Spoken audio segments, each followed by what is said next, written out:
Welcome back to another little clip on Cooking with Me is Gluten-Free. Today we're going to make shepherd's pie. I'll just show you some of the ingredients that you can use. If you take a look here, I have about a cup of chopped squash, about half a cup of a parsnip or a little bit more, and half a cup of finely chopped green beans. Over here, about half a cup of baby diced tomatoes. You can use canned tomatoes. About a cup and a half of spinach. This particular brand has spinach, baby bok choy, and sweet baby kale. And a little bit of parsley, or you can use thyme. You need a little bit of flour. This is gluten-free flour. You'll need a jar of tomato sauce. This one is basil by Simply Natural. You'll need a little bit of milk for those that are dairy-free. You can use a dairy-free substitute. This is like a rice quinoa milk. You'll need a little bit of butter. This is soy-free butter by Earth Balance. And you'll need some chicken broth or beef broth, whatever you have. And you'll need a little bit of breadcrumbs. Now, these are gluten-free. I just basically whipped them up myself. And what I did is I actually used some gluten-free crackers. I usually use Mary's gluten-free crackers and a little bit of a rice cake, and I just blend it in, and that's how I make my breadcrumbs. Okay, so the first thing you're gonna wanna do is cook your potatoes. I just like to get them out of the way, so boil them either in salted water. I cook mine in chicken broth just for a little more flavor. You can get yellow potatoes, about 1.5 pounds. And then later on we'll finish them up and I'll show you what to do with them. Okay, so what I'm doing now is I'm just adding a couple ingredients to the pan, and I'll show you what I've added. The squash, the green beans, and the parsnip. Now you don't have to use these ingredients per se. If you want, you can use rutabaga turnip instead of parsnip. You can use carrot. I just didn't use carrot because I figured, squash is already orange. And basically you're just going to cook this in about a tablespoon of canola oil or any sort of vegetable cooking oil for about 4 to 5 minutes, just till it's softened, and then we'll add the other ingredients. For now I'm leaving the spinach and the tomatoes out. And for some people that like a little bit more flavor, you can at this point add in some onion. I just cook with a little less heat because I also cook because I'm gluten-free and dairy-free, and I also have to cook for IBS, so I try to keep things that are well digested. But you can add what you like. You can add a little bit of salt and pepper as well. Okay, the next thing you want to do is cook your ground meat.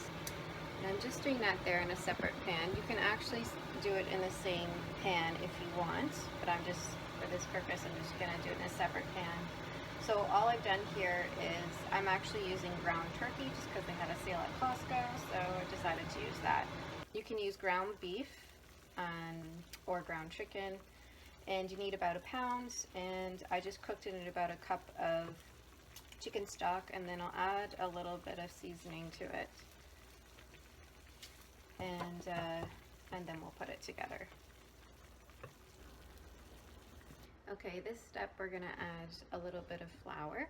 All I did was I threw in the beef mixture, and it has the chicken stock in it. I just threw in the tomatoes. Again, you can use diced tomatoes. You can also use a little bit of tomato paste if you want. So we're going to put in about a tablespoon of flour.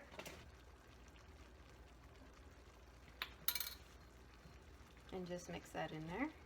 And you're going to want to turn your pan down to low heat at this point. At this point, if you want, you can put in a tablespoon of Worcestershire sauce and a tablespoon of soy sauce. If that isn't an issue for you, you can do that for some flavor. Also, a bit of garlic is fine as well. Now I'm just going to throw in my tomato paste. I'd say that's half a jar. And then we'll just mix it around.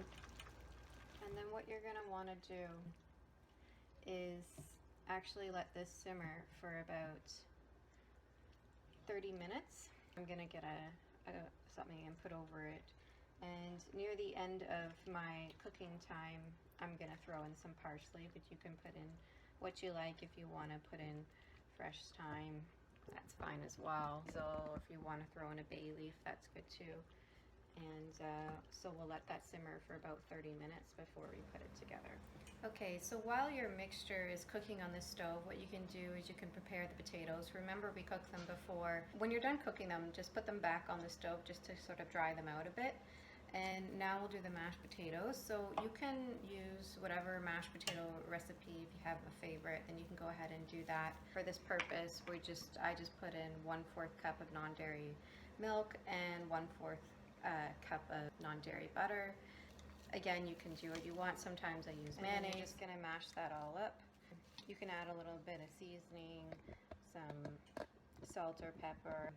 I'm just gonna throw in a little bit of parsley, and then you'll just set it aside and we'll put it together after. Okay, so now's the fun part where we're gonna put everything together. You're gonna wanna preheat your oven to about 375 degrees. You're gonna get a baking dish, something similar like this. What I went and did is I already greased it with a little bit of butter.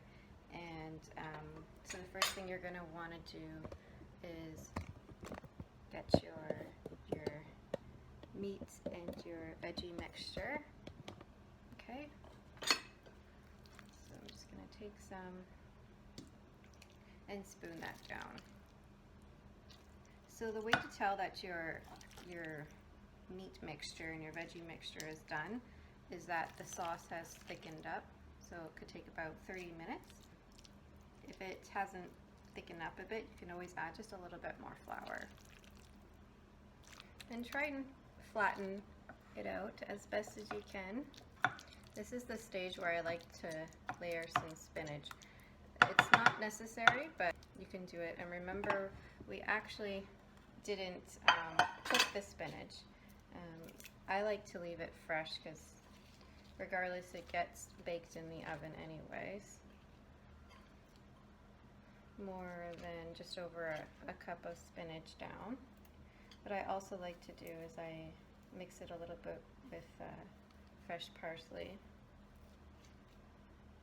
Okay, and then the last part is just spooning your mashed potatoes on top.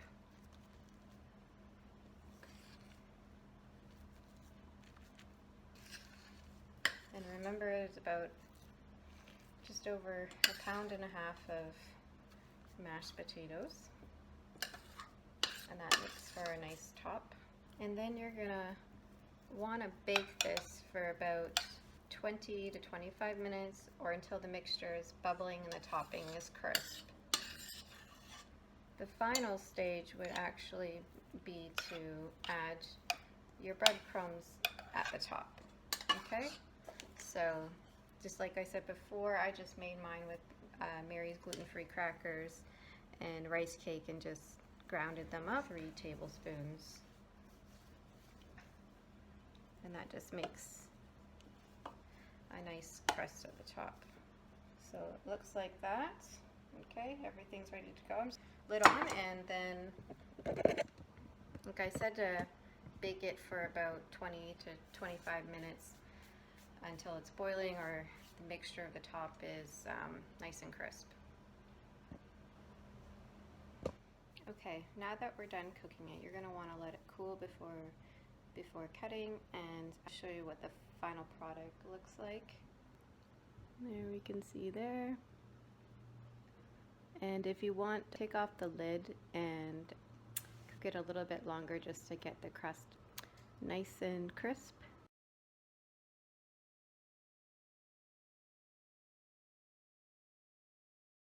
Okay, and bon appetit. I cook them in chicken broth just to give it a bit more flavor, so salted water is